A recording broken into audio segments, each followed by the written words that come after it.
Après avoir défini la messe, le saint sacrifice de la messe, et donc l'Eucharistie comme sacrifice, voyons un peu, si vous voulez, l'ordonnance de la messe, ce qu'est la messe. Quand je parle de la messe, je parle de la messe de toujours, c'est-à-dire celle que l'on appelle la messe dite de Saint Pie V, qu'on appelle la messe traditionnelle, et qui est traditionnelle pour cette raison que je vais donner, et qui n'est pas une forme extraordinaire, qui devrait être, qui a toujours été le rite ordinaire de l'Église. On l'appelle on l'a dit messe de Saint Pie V, parce qu'elle a été codifiée de façon définitive par Saint Pie V.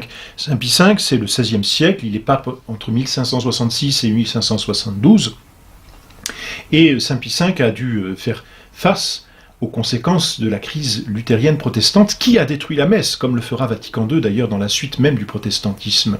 Et donc Saint Pie V, pour lutter contre ce protestantisme, a codifié d'une façon définitive la messe pour faire un barrage aux protestants. Mais ça n'est qu'une codification de ce qui existait déjà. Et l'essentiel même de la messe, qu'on appelle le canon, et on va voir, c'est-à-dire le rite principal de l'oblation et de la consécration, date des apôtres. Et c'est en ce sens qu'elle est traditionnelle, au sens où la tradition est quelque chose que l'on transmet. Et elle est une transmission, et il n'y a qu'à relire même les paroles de l'Évangile, de notre Seigneur à la Sainte Seine, et Saint Paul, dans son épître, n'est-ce pas, où l'on retrouve les paroles mêmes de la messe. Et les paroles qui sont au centre du saint sacrifice de la messe sont d'institution apostolique, dit-on. Et cette tradition a été perpétuée. Alors, bien sûr, ensuite, la messe, par la sagesse de l'Église, on peut dire par la maturation, si l'on peut dire, de l'Église, la messe s'est enrichie de certains rites, elle s'est petit à petit codifiée, et puis elle s'est augmentée de certains ajouts. Voilà, bon. Pourquoi ? Eh bien parce qu'il fallait préparer ce sacrifice, il fallait s'y disposer, et donc l'Église a voulu que les fidèles qui assistaient à la messe s'y disposassent. Ensuite, eh bien, il y a l'action de grâce, il faut bien remercier le bon Dieu. Donc ces ajouts se sont faits au fur et à mesure, non pas comme un changement de ce qui était essentiel à la messe, l'essence même de la messe n'a jamais changé, mais comme ce qui était accidentel, pour pouvoir mieux mettre en valeur ce qui est essentiel, et mieux disposer et le prêtre et le fidèle à cet acte sublime, et finalement à la communion, c'est-à-dire un acte de religion, d'union à Dieu. Voilà pourquoi, petit à petit, elle s'est enrichie, des rites sont arrivés, et Saint Pie V les a codifiés de façon définitive pour faire barrage au protestantisme. On en reparlera plus tard, mais malheureusement, tout cela a été évacué d'un trait de plume, tout simplement, par Paul VI, et ce que l'on appelle sa nouvelle messe, qui est une messe tout à fait protestante, on le reverra, hélas.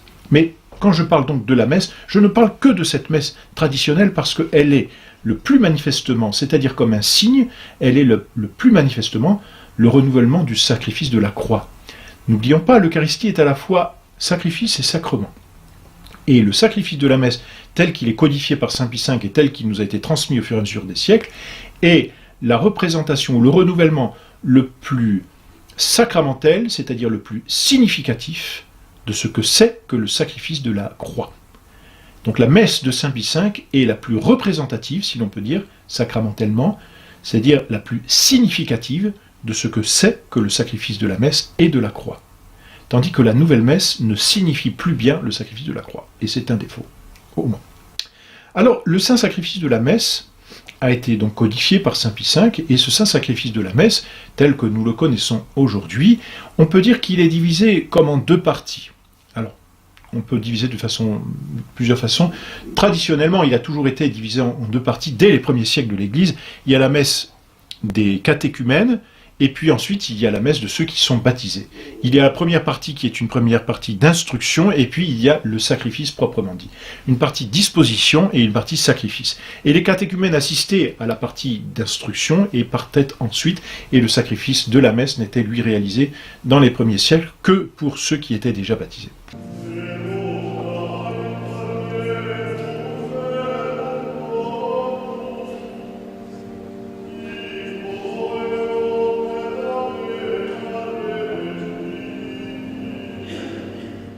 Donc deux parties, si vous voulez.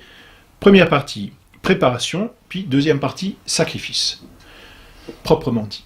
On peut ajouter une troisième partie qui est comme la conclusion ou qui est l'action de grâce, voilà, mais qui découle de ce sacrifice et qui en fait partie. Première partie donc de la messe, c'est ce que l'on appelle l'instruction. C'est une disposition à assister à la messe, c'est-à-dire que l'Église prend le soin de favoriser le recueillement de l'âme, de la ramener vers Dieu, de lui faire taire, si l'on peut dire, les bruits du monde pour qu'elle se centre petit à petit et qu'elle se concentre vers le saint sacrifice de la messe et qu'elle assiste au saint sacrifice de la messe en pleine union au sacrifice de la croix, qu'elle soit véritablement unie. Cette première partie contient, disons, 8 petites choses. Elle contient d'abord, quand le prêtre arrive, ce que l'on appelle les prières au bas de l'autel. Le prêtre arrive à l'autel et il reste en bas. L'autel est surélevé sur 1 ou 3 marches, en général sur un nombre impair de marches, peu importe. Mais le prêtre se met au pied des marches, il est en bas. Et là, il fait ce que l'on appelle les prières au bas de l'autel, dont la confession, c'est-à-dire qu'il dispose son âme, en demandant pardon pour ses propres péchés, il se dispose à aller offrir le saint sacrifice de la messe. Comprenons-le, c'est normal. Le prêtre qui va dire la messe agit dans la personne du Christ. Donc il doit revêtir les sentiments les plus purs. Son âme doit être le plus possible unie à notre Seigneur pour qu'il soit dans les mains de notre Seigneur l'instrument le plus docile à Jésus-Christ. Alors le prêtre s'y prépare par ce que l'on appelle les prières au bas de l'autel. Puis ensuite, il monte à l'autel, va le baiser, et là récite ce que l'on appelle l'introïte, c'est-à-dire cette antienne qui est souvent prise d'un psaume et qui est l'annonce, même le début de la messe, l'introduction. Le mot introïte signifie entrer. Il y a dans le prolongement des prières au bas de l'autel, ensuite, la récitation du Kyrie.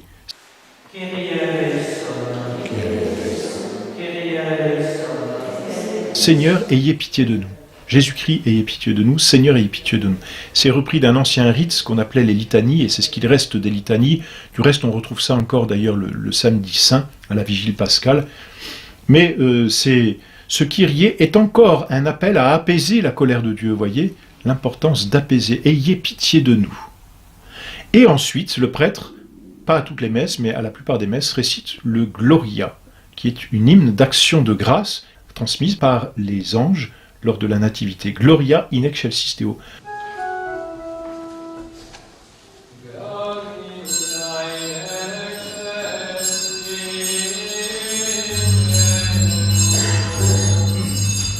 Gloire à Dieu au plus haut des cieux, c'est la fin même d'adoration, n'est-ce pas? Et paix aux hommes de bonne volonté, et intera pax omnibus, et sur la terre, paix aux hommes de bonne volonté. C'est ce qu'apporte notre Seigneur, et ce qu'il nous apporte par son sacrifice. Le sacrifice de Jésus-Christ est ce qui a le plus rendu gloire à Dieu dans toute l'histoire de l'humanité, et ce qui, de toute l'histoire, rendra le plus gloire à Dieu, mais en même temps, c'est de là que découle la paix sur la terre. Il n'y a pas de paix en dehors du saint sacrifice de la messe, et là encore, voilà pourquoi ce sacrifice est un acte public par excellence, politique. Après le Gloria, le prêtre retourne sur le côté de l'autel, le côté droit, quand on regarde l'autel, et récite une oraison. Et dans cette oraison, il demande déjà les grâces qu'il veut obtenir par ce sacrifice et qu'il veut distribuer sur les âmes. Suite à l'oraison, il y a les lectures. Ces lectures ont été réduites à une. À certaines messes, il y en a un peu plus, mais habituellement, il y en a une et on l'appelle l'épître. Elle est souvent tirée, justement, d'une lettre d'un des apôtres, parfois de l'Ancien Testament. Il s'agit d'un enseignement qui est dispensé aux catholiques qui assistent. Après l'épître, il y a un moment de louange qu'on appelle le graduel, l'alléluia, ou parfois qu'on appelle aussi le trait dans les temps de pénitence. C'est souvent tiré d'un psaume et l'on rend grâce à Dieu. Du reste, l'épître est conclue en disant Deo gratias, rendons grâce à Dieu. Eh bien, ce Deo gratias est prolongé par le graduel, par l'alléluia, et par le trait. Ce sont des hymnes qui sont chantés, ou même chantés par le chœur, et qui rendent grâce vraiment à Dieu. Ils sont une action de grâce. Le prêtre change de côté ensuite et va lire ce que l'on appelle l'évangile, qui est un récit d'un des évangiles, d'un des 4 évangiles. C'est toujours tiré d'un des 4 évangiles. Un trait de la vie de notre Seigneur.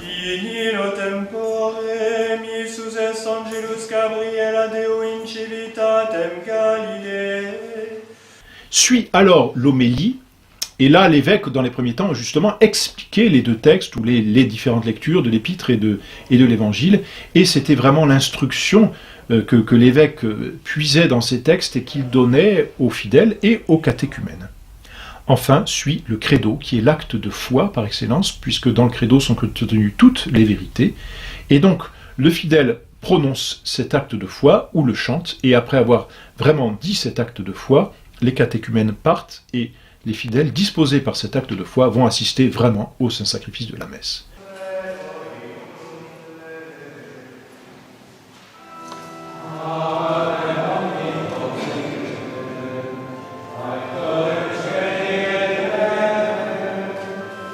La première partie de l'instruction est terminée et nous entrons dans une deuxième partie qui est le sacrifice proprement dit.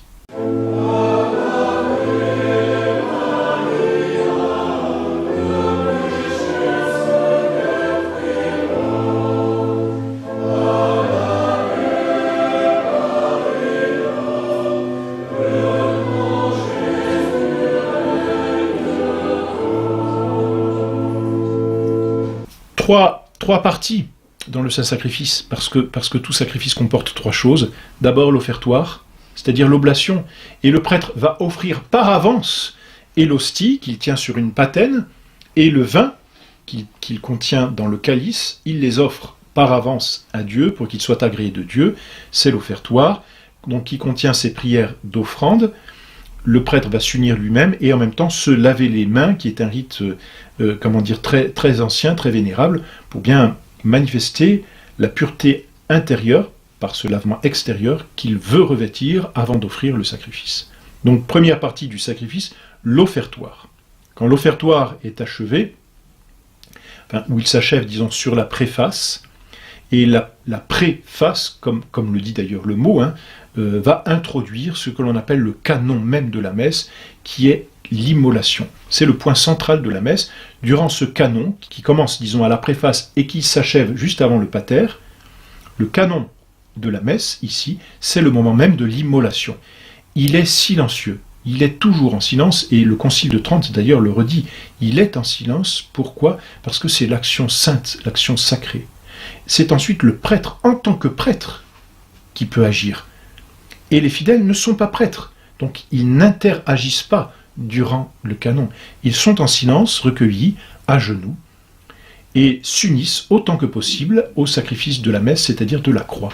Et le plus simple, justement, c'est de se figurer être au pied de la croix et de vouloir s'unir, comme la Très Sainte Vierge s'est unie, à notre Seigneur Jésus-Christ comme victime. Et le prêtre va réaliser la consécration, c'est-à-dire l'immolation, par la consécration du pain, qu'il élève ensuite. Cette élévation date d'ailleurs du Xe, XIe siècle, suite à l'hérésie de Béranger, pour bien manifester la présence réelle. Mais cette présence, nous l'avons dit, n'est-ce pas, elle se réalise au moment où le prêtre prononce les paroles, sur le corps, qu'il élève ensuite, puis sur le vin, sur le sang, qui devient le sang, pardon, qu'il élève ensuite et qu'il donne à l'adoration des fidèles.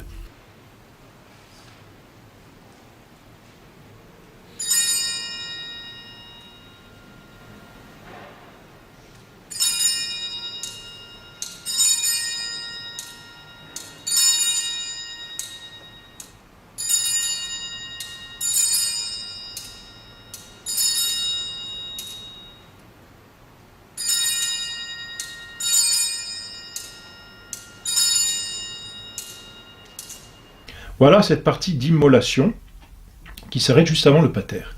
Et dans ce sacrifice, troisième partie, après l'offrande, l'offertoire, après l'immolation, la consécration, le canon, et bien, troisième partie, la communion, qui fait partie essentiellement même de la messe. La messe ne serait pas achevée s'il n'y avait pas la communion du prêtre, au moins, et des fidèles, si possible.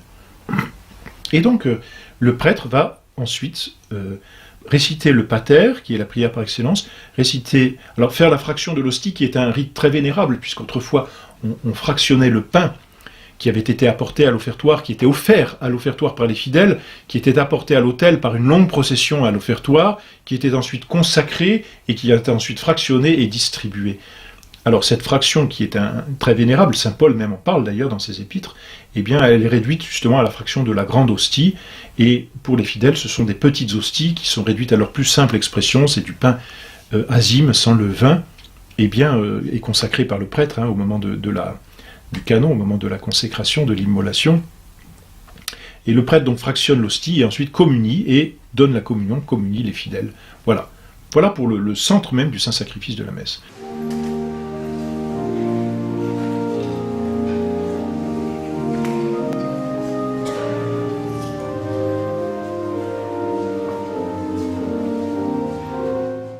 Lorsque la communion est terminée, alors comme je vous l'ai dit, il y a comme cette dernière partie, très courte en réalité, qui est ce que l'on appelle l'action de grâce. On remercie le bon Dieu. C'est une antienne qui est chantée. Alors autrefois, l'antienne était chantée pendant la distribution de la communion. Le prêtre, lui, va la lire après la distribution. Ensuite, il y a une oraison qu'on appelle la post-communion, où là, le prêtre vraiment demande que les fruits du saint sacrifice qui a été offert et de la communion qui a été reçue, eh bien, soient largement répandus dans les âmes des fidèles et dans son âme, et dans son âme bien souvent d'ailleurs. Et puis ensuite, il y a ce que l'on appelle le dernier évangile,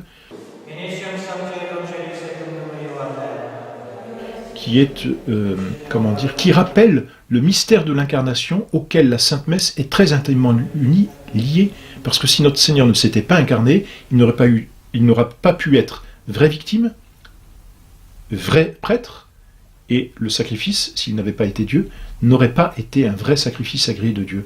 Donc ce dernier évangile, je dirais, est comme le résumé de tout ce que nous venons de vivre, le mystère de l'incarnation, sans lequel le saint sacrifice de la messe n'aurait pas pu avoir lieu. Voilà donc pour l'ordonnance de la messe, une ordonnance qui est très parfaite. L'Église, au fur et à mesure du temps, justement, se perfectionne comme un homme qui grandit, n'est-ce pas, se perfectionne. Eh bien, elle a perfectionné et codifié par Saint Pie V.